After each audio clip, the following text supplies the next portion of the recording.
The Grimsby Public Art Gallery played host to the 41st annual Wayzgoose Book Arts Fair. Wayzgoose is a gathering of book artists, printers, paper makers, lino block cutters, wood engravers, that sort of thing.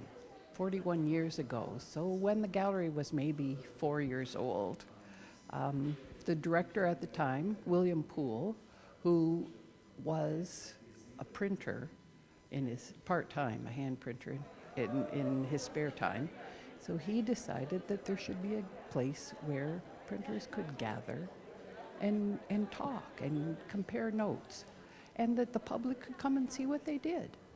And so in the old building, that's where the Wayzgoose started. And at first it was a 2-day event, and then they decided that was too much. So now it's just 1 day. Through word of mouth, Wayzgoose continues to grow in popularity. There's some people who still want to see how a book is made and where it comes from. We spend so much time on, other media, but to have a real book in your hand and to really talk to people who make them, that's important.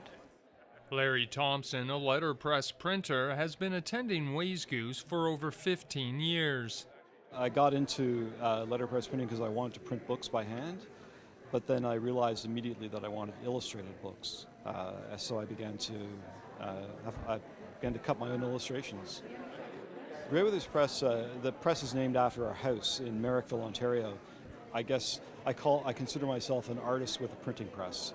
That's the way I look at it. I'm not doing commercial printing or anything like that. I'm just doing printing for myself. I use it as a sort of a tool of expression. David Carruthers, a papermaker from Montreal, has been taking part in Wayzgoose for over 30 years. Well, paper is made from rag, and rag is mostly cotton, but we use sisal and jute.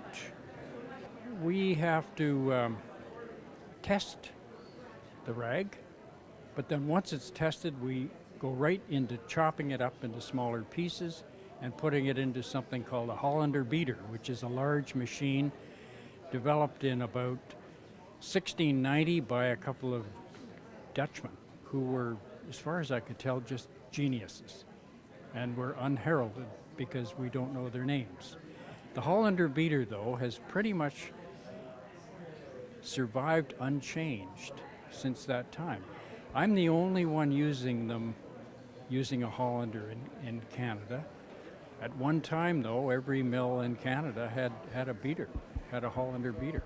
Spirit Lake, a book 4 years in the making, was created by Alan Stein. I just thought I would create a book about Georgian Bay. And Spirit Lake itself, the words come from the Ojibwe, Anishinaabe, Manindo Gaming. And that means Spirit Lake, and that's what everybody calls Georgian Bay. It's Georgian Bay.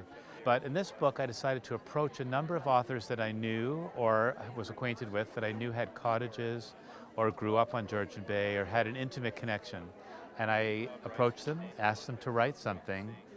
I then designed the book myself. So I went to David Carruthers in Montreal and asked him to make me 1,000 sheets of handmade paper in a color that I chose, that I thought reflected the landscape on Georgian Bay.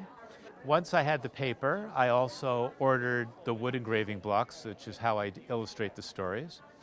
I then hand set type for every person's story in a very old-fashioned, traditional way, and printed the pages one at a time. When certain phrases or certain sentences in their story inspired me with an idea, for a visual idea for what their image could be to go illustrate their story, I made sketches.